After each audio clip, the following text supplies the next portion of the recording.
SP The GOAT, Ghost of All Time by StylesP.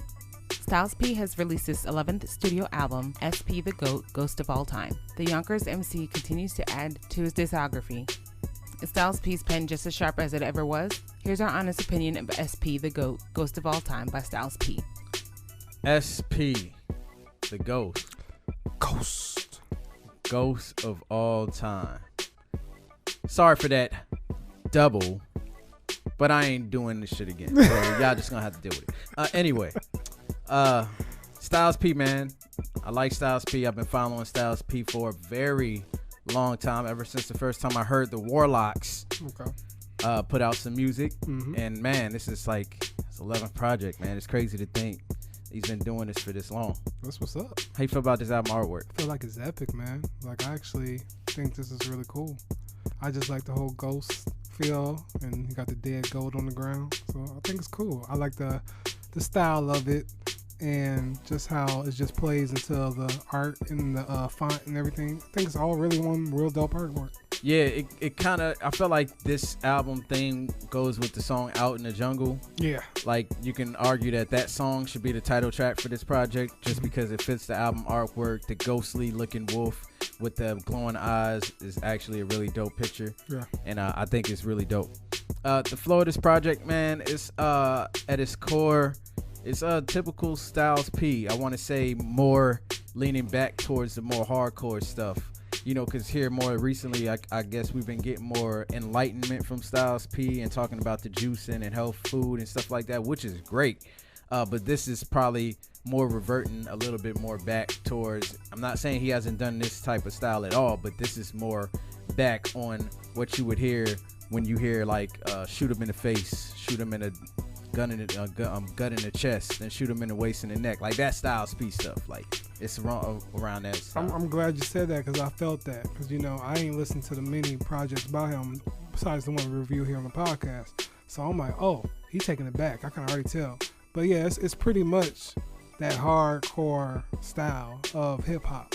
You know, with nice, like, you know, kind of the hard, I don't want to say underground hip hop beats, but more like just a classic feel, lo-fi hip hop kind of beats. Yeah.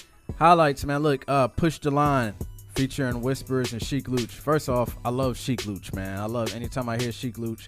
So as soon as I heard Sheek Louch on this joint, I love this verse. Him and Styles have great chemistry. Him and Jada have good chemistry. Never heard Whisper before, but they actually sounded pretty good on this. So Much to Say is actually really dope. It's kind of like a message to a lot of the haters and stuff like that. Give and Take is more of a up-tempo, like not up-tempo, but a lighter vibe, I'll say. Yeah. More brighter vibe than the previous two songs, which is a song that I actually liked a lot. The Professional with Lil Fame I thought was actually really good. What's Up Boy featuring Nino Man and Dizzy Banco. That one actually was really cool. Really Us. To me, this is like one of my favorite songs this is my favorite song on this joint. The person that's featured on the song is not credited, but he destroyed that. That's what I was thinking about. I don't know who he is, but he destroyed that. I was just like, whoever this dude is, I was trying to figure out who it was, but even on Genius, they didn't have credit for guest appearance on those songs. But those are my highlights for this project. Yeah, man, Push the Line was a great way to open and set the tone for the album and what was about to come and everything like that. So Much to Say, I just feel like that kind of can be used for anybody, like, you know, that whole theme and that message. So I think that's just pretty dope. I thought Raw Dreams was pretty dope. The Professionals, I love that whole just sound with him and like Lil Fame really added to the chorus, so I thought that was dope. But like as soon as that went off, like I was laying back because it was like Saturday morning when I was listening to it, and then I heard the Hymn of the Faith come on. Like, y'all don't understand, yo, I geeked out. Yeah, and he texted me like crazy. I was just like, I mean, I heard it, but it completely threw me off guard. So to hear that sample from Final Fantasy X and just to hear those hard bars over that was like the nerd dream of just hip hop and video game. Like, it wasn't no video game bars or nothing like that, but just the idea of that kind of collaboration, didn't expect it. So I thought that was fire. I think Out in the Jungle, I thought was really dope, and Really Us, I wish it would have went out on that one, because I'll talk about ain't shit later. But Really Us, I thought was just real dope because just of how they sound. Like, they're so profound with they sound, And it's just like, yo, that's really all. So I got that. Yeah.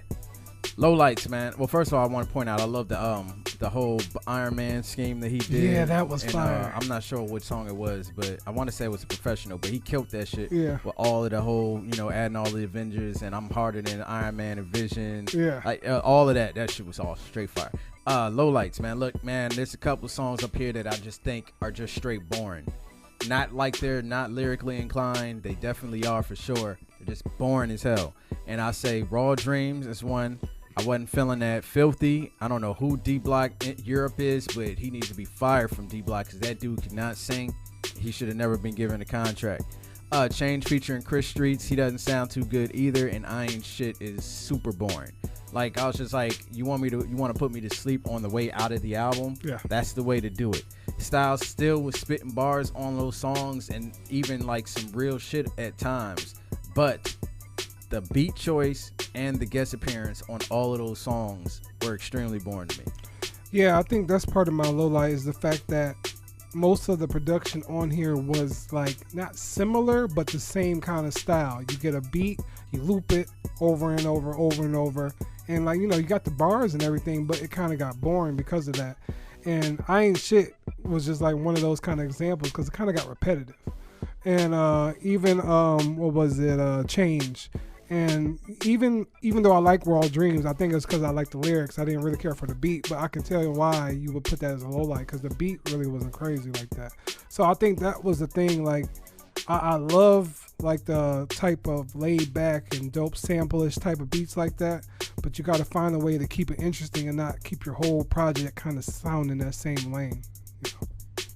Final thoughts, man. Look, man, Styles hasn't lost a step when it comes to his lyrical ability, man. Like every time I listen to more Styles, I start to think like, damn, like I was crazy to never really consider Styles as as the best member of the Lox. Because when I was younger, I was just like, hands down, it's Jadakiss. Oh, okay. And then when Sheek dropped After Taxes, I was just like, yo, hands down, it's Sheek Luch. That's my guy. Okay. And like now I'm starting to go back and start like, man, Styles always been on it. I just wasn't really paying attention to it all the time. Okay. So now I'm starting to wonder if it's Styles. Like all three of them, man, they make an incredible combination. Lyrically, nobody can see them as a group other than Slaughterhouse, if you ask me. Okay. But Styles is still doing his thing, and I hope that we can get another Styles collaboration project because the joint he did with Talib, the 7, I still listen to that joint. That joint is fire.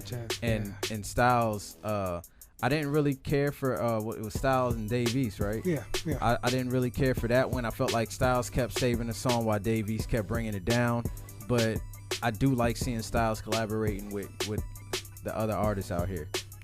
I feel like every time I listen to Styles, I get like a new appreciation for the artist that he is, just because of how his sound is and how prolific he sounds with his music, and just how his voice and everything like that is very distinctive, and I get appreciation for his bars and just everything that he does with his music. So I think he killed it with this project. It's just kind of with the production, some choices I thought would have been lackluster fitting him. I don't think he was bad. I just feel like some production choices could have been better.